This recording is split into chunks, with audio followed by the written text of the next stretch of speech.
Dice el poema, no es nada, ha sido el viento. Y cerrando los ojos, me acordaré de ti. Muy buenas tardes, esperando el gobierno. 17 segundos. Eso mortifica cuando usted ve los segundos. Uno piensa que ya... Pero nada, una semana muy, muy importante.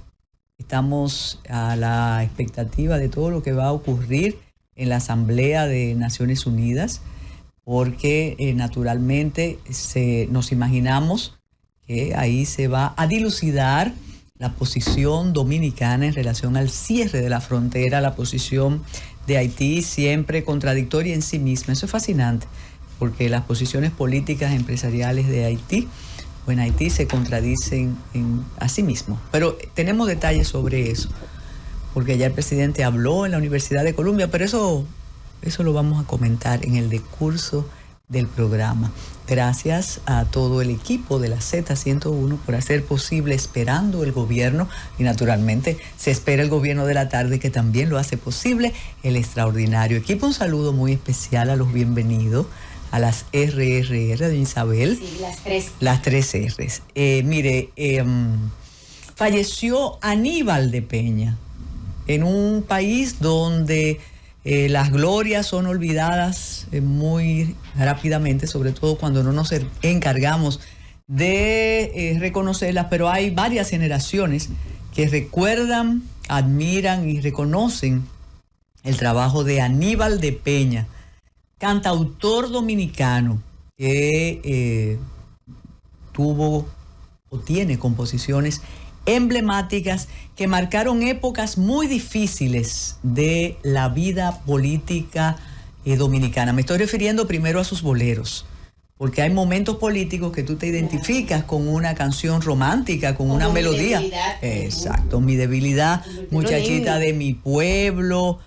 Pero hay otras personas que lo recuerdan por ser el autor de una de las composiciones patrióticas más hermosas que tenemos, que es el himno a la revolución, sí, o de la revolución. En 1965. Eso es hermoso, de verdad que sí.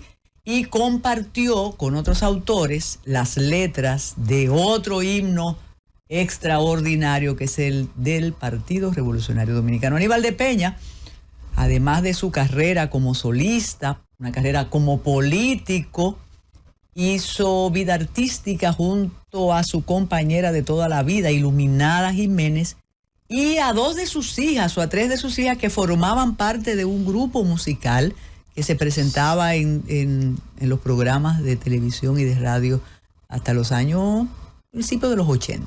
Así es, yo creo que les recordaremos en esas letras del himno de la revolución de 1965, que algunas de sus letras dicen, inicia: a luchar soldados valientes, que empezó la revolución, a imponer los nobles principios que reclama la Constitución. Ahí viene un clarín, la música es estremecedora. Sí, y no, se le erizan a uno los pelos. Entonces dice: desgarró la noche serena la sirena de la libertad, cual clarín que llama a la guerra, defendiendo la patria inmortal. Como hermanos de Duarte luchemos, ya que Mella su grito encarnó, y cual Sánchez el martirio iremos, venceremos como Luperón. No cedamos un paso, marchemos por senderos de gloria y honor, y otra vez al traidor venceremos, y otra vez al grosero invasor. A luchar, soldados valientes, que empezó la revolución, a imponer los nobles principios que reclama la Constitución. Y usted leía las letras y yo no podía desprenderme de la música extraordinaria que de verdad emociona solo de imaginarlo, y el contenido de lo que dice. Así que de don Washington Aníbal de Peña. Y Washington de Peña, su hermano, que también tuvo participación política, pero en esta época de me voy para aquí y me voy para allá, parecía inconcebible la seducción que hizo Balaguer de Washington de Peña, el hombre del clavel, siempre por aquí. Por cierto, No, pero eso es después, una anécdota que nos hizo Yanna Tavares, ¿usted recuerda? Bueno. ¡Ay, sí! Sí, a imponer los nobles principios que enseña la Constitución. Haití y nosotros, ese es el tema del día, de cada día, hasta que el presidente se pronuncie y hasta que Naciones Unidas decida. Pero vamos a decir algo, mientras tanto. Hay más problemas en la República Dominicana. Y la tristeza de que también partió este fin de semana el humorista y comunicador don René Fiallo, por supuesto. Sí. El autor de una de las columnas más leídas del periódico El Nacional, El Bufeo. Claro, pero hasta yo salí en estos días en El Bufeo. No. Claro, en el último año yo salí como 4 veces. Sí. Sugerencia para los humoristas contemporáneos. Tienen que estar al día. Así es. Tienen que leer. Mire, René incluía a una persona que podía ser nieta de él. Así es. Por su importancia y su presencia en los medios. Bueno, sí, además ahí uno podía encontrar cualquier cosa, o sea, podía encontrar desde un evento deportivo, sí, desde una reunión presidencial, desde una presentación de una marca, cualquier cosa, o sea, yo recuerdo, creo que la penúltima vez que salí fue un día que fuimos a almorzar con Carolina Mejía y entonces él puso de Carolina a Carolina y puso las dos. Y en otra, creo que un Día de la Mujer, el más reciente Día Internacional de la Mujer, él seleccionó una mujer de cada área y a mí me puso nuestra querida mujer seguridad.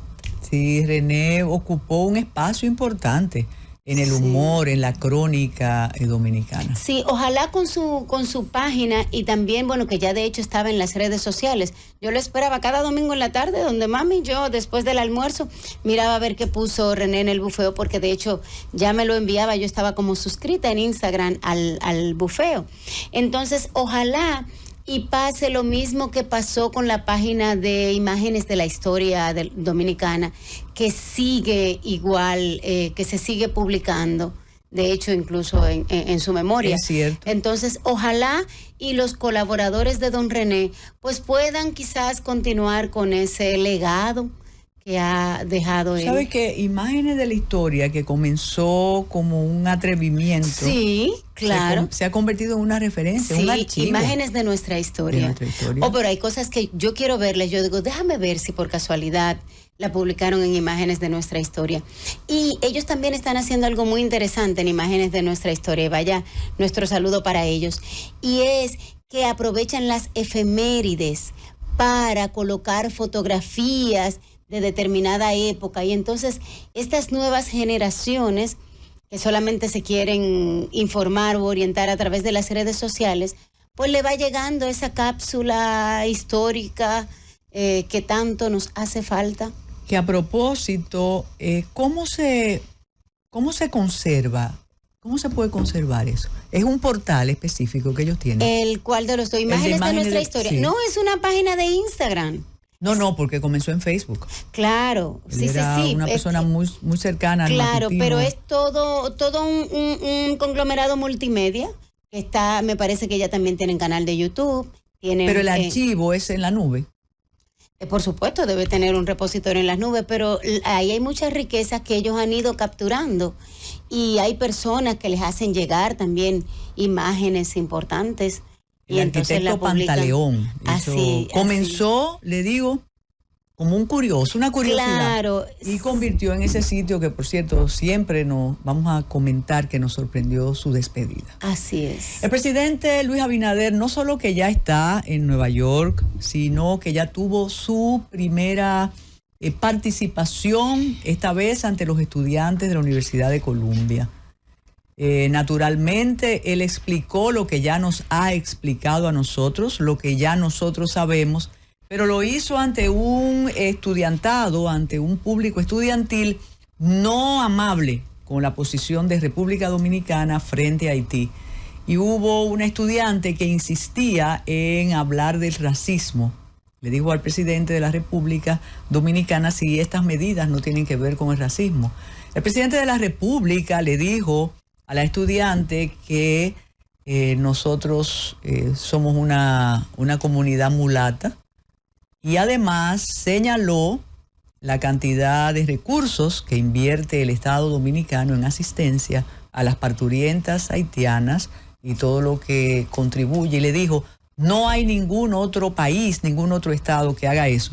La joven insistía y dijo que Estados Unidos, y el presidente le dijo que no. Se hace esta pequeña reseña para augurar que esa va a ser la tónica fuera, mientras esté el presidente, lamentando que a esos grupos que tienen esa bandera en contra de nosotros, se suman dominicanos. Yo le llamo el malinchismo criollo. Nunca lo he entendido. Me dicen que es rentable, otras personas me dicen que es ideológico. Y fíjense ustedes las cosas de la vida. Uno de los acompañantes del presidente de la República es el ministro de Economía, Planificación y Desarrollo, que ha dicho en el país lo que dicen algunos connacionales allá también de nosotros, que este es un país antihaitiano y racista. Yo no sé cómo se va a manejar eso allá, porque si le preguntan al ministro, posiblemente él insista en eso, pero el presidente cree lo contrario. Esas son de las cosas del cambio que a veces uno piensa y repiensa y no logra sacar conclusiones. Dicho sea de paso, aunque usted no lo crea, hoy hay la semanal en el Hotel Hilton de Nueva York. El presidente no va a ser a la hora, a las 4 de la tarde, sino a las 6. Y me imagino que en la semanal el presidente insistirá en todo lo que ha dicho en relación al cierre de la frontera marítima, terrestre y aérea.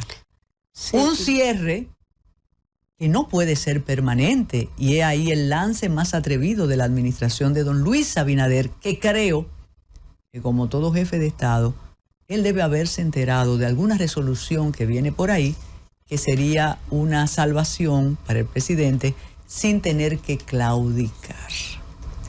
Así es, bueno, pero también a nosotros, aunque no estará hablando acá en suelo patrio, pero anoche, él dio su mensaje a la nación, en el que reiteraba, por supuesto, estas medidas y explicaba las razones por las cuales debía salir del país. Y bueno, una de esas justificaciones es la participación en la 78 Asamblea de Naciones Unidas. Y ahí él asegura que, bueno, que también planteará de forma reiterada la situación de Haití y establecerá, como de costumbre, que su posición de que no hay una solución dominicana al problema haitiano. Pero hay un problema en el problema, y lo dijimos desde el principio. ¿Quién es que va a ceder del otro lado? Claro. Los campesinos que dice Edwin Parizón, que es un convite maravilloso con cooperación de los jesuitas, de los gobiernos de Francia, de Canadá, de España, de Estados Unidos, el gilarismo también ayuda. Sí. Con ellos es que va a hablar el presidente, con los empresarios que ya comenzaron a reaccionar. No los que están aquí, muy bien. Ellos no, esos son amiguitos. Amiguitos, no. Ya reaccionaron, incluso con cierta burla, las personas que el presidente dijo que tenían prohibida la entrada aquí. Una de ellas dijo, pero a mí no me importa, yo lo que no quiero que me saquen de mi país, pero a mí no me importa que no me dejen entrar a eso. Así es. Entonces, ¿con quién? Con el primer ministro, un primer ministro que tiene rechazo mayoritario allá adentro, que por cierto, en este momento todavía se registran manifestaciones en las calles de Puerto Príncipe en contra del primer ministro y naturalmente pidiendo la apertura de la frontera, de modo claro, y como que no es fácil este juego. No, así es, y como es superfluo esa expresión de el gobierno haitiano, porque no sabemos con quién vamos a negociar o a conversar, así mismito también lo es el término comunidad internacional, porque cuando decimos la comunidad internacional, eso es como una cosa etérea, porque ¿a quién de la comunidad internacional? ¿Quién se va a hacer cargo? Exacto. Dígame. Nadie se da por aludido. No sé si las reglas de la diplomacia se impondrán, pero Ariel Henry va a hablar y el presidente también. Sí. Y ahí tenemos que engarzar con un choque de trenes real que hubo aquí, y usted me lo comunicaba en el momento de producirse, y ya tenemos información de la OPRED. Primero, llama a la calma y a que sigamos usando uno de los servicios de transporte más seguros y eficientes. En efecto, es así. Que tiene no solo la República Dominicana, sino la región. Pero es así. De hecho, en 16 años no había habido un incidente de esta naturaleza. Está certificado, porque a veces uno se olvida de lo que tiene bueno y de lo que tiene como natural. Sí, lo da por hecho. Exacto. Entonces, este choque, dice la OPRED, no, aquí no habla ni oposición ni gobierno, no. Eso se debió al incumplimiento de los protocolos establecidos. Es el informe preliminar. Eso lo sé yo. Cualquiera que maneje el tema de control de calidad, de seguridad, de gestión de riesgo, sabe que evidentemente no se cumplieron los protocolos. No se cumplieron los protocolos para evitar el incidente ni para la mitigación y rescate después del incidente. O sea, no podían mencionar sabotaje, usted dice. Bueno, aún permitieran que sucediese el sabotaje, sería un incumplimiento del protocolo, porque si usted cumple el protocolo, dificulta las posibilidades de sabotaje. Yo quería que fuera usted que pusiera la sal en el sazón, pero como usted cuida mucho su dieta.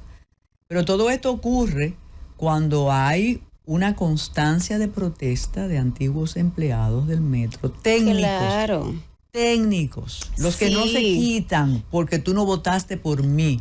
Claro, técnicos que desde hace meses están diciendo, ojo con la impericia en el metro. Así es. Y gracias a Dios que no sucedieron situaciones mayores.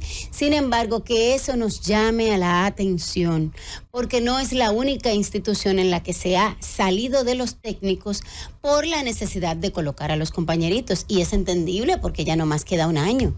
Entonces, así mismo pasó así también pasó en Interior y Policía, y así han pasado muchísimas otras dependencias.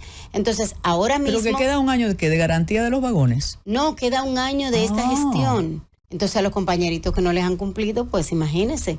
Porque usted sabe, a veces pensamos que es botín de guerra. El tema es, lo que empieza a preocupar, y ya en serio, es la gestión estratégica de la seguridad, porque tenemos todavía San Cristóbal que no hay un reporte. Decir que es como un informe preliminar el del metro, como el de San Cristóbal. Bueno, tenemos el caso de San Cristóbal. Está el fuego en el data center del Ministerio de Interior y Policía, que hasta el momento no se ha podido confirmar que el repositorio estaba actualizado. Hasta ahora no nos han dicho cuánta data se perdió. Porque por lo menos la información que tenemos, la que ha salido, es que no estaba actualizado el backup como manda el protocolo. Entonces no nos han dicho si el último backup se hizo una semana antes, 6 meses antes, o bueno, de hecho yo había dicho acá hace un tiempo que en el portal del Ministerio de Interior y Policía todas las cosas estaban desapareciendo. Y eso fue antes de este incidente. Pero hasta el momento, las autoridades, ni el Ministerio Público Independiente, o no sé cómo se le pueda decir, han dado ninguna declaración con relación a esa investigación. El daltónico, el Ministerio Público daltónico es... Yo creo que son las 3 cosas, daltónico, discalcúlico y disléxico, porque a veces dice una cosa y después dice la otra. Y de hecho, está incluso proponiendo que le coloquen a las personas el género con el que se sientan. O sea que también la dislexia podría agregarse. Yo soy antropófaga. Respéteme, que yo me la voy a comer. Entonces, así mismo. Bien, estamos bien, mire. Y el olvido, la administración juega al olvido y al silencio administrativo. Y eso tiene sus ventajas. Lo único que hay que de vez en cuando asumir esos olvidos. Sí, mire, y antes de la pausa, está reportado, usted sabe que en estos días de noticias falsas y que cualquiera es antropófago y cualquier asunto, claro. Pero es confirmado por la familia que desde el sábado 16, Javier José Hermida no aparece. Que por favor, quien lo vea... Está la fotografía del joven en varios medios. Puede llamar al 809-865-9977 y dar alguna información. Yo tenía, y sé que a usted le interesan esos temas, que tenemos que hacer la primera pausa, una discusión jurídica con un grupo de personas interesadas en estos casos. Y el asunto, así como uno hablaba de los presos políticos y los políticos presos en la época dura, tanto en la tiranía como en la época durante los 12 años, igual que la violencia, como había tantos presos políticos, no nos ocupábamos de la violencia común y corriente, de los asesinatos, de los homicidios, de los robos. Eso no era como la tarea. Con los desaparecidos, que son muchos, o personas que no las encuentran, que se fueron y no aparecen, se está olvidando que la desaparición, para declararla, necesita un procedimiento jurídico y una espera, una declaración de desaparición que tiene que permanecer 5 años, porque hay consecuencias jurídicas. En la época de la frivolidad, de los likes, yo sé que esto es como algo absolutamente impropio, me lo decía una persona muy cercana. Bueno, ¿y qué vamos a decir de las personas que no aparecen? Bueno, la normativa establece lo que hay que decir. Claro. Pero mientras no aparezcan, hay que ir agotando un procedimiento, a no ser que también esa ley se cambió o no existe. No, la ley existe, lo que no existe son las capacidades para poder darle seguimiento a la cantidad de desaparecidos. La última vez que supe, el departamento de la policía tenía 12 personas para el país completo.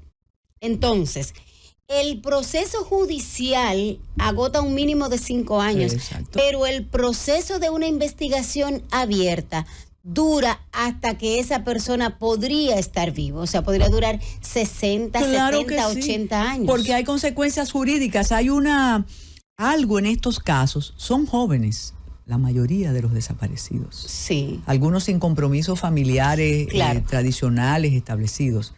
Pero no podemos usar eso de una manera alegre, informal. Y a propósito de lo que usted dice, escuché a una de las personas que más activa ha sido en esta nueva ola de desapariciones, que es la madre del joven apellido Sand, que ellos le solicitaron al presidente de la República dotar de más personal a ese departamento. Sí, claro, solamente cuando hay un caso sonoro se vuelve a hablar del tema. Mientras tanto, la policía, que es la que tiene la responsabilidad del primer tramo de la investigación, y luego el Ministerio Público, no tienen capacidades para atender el tema.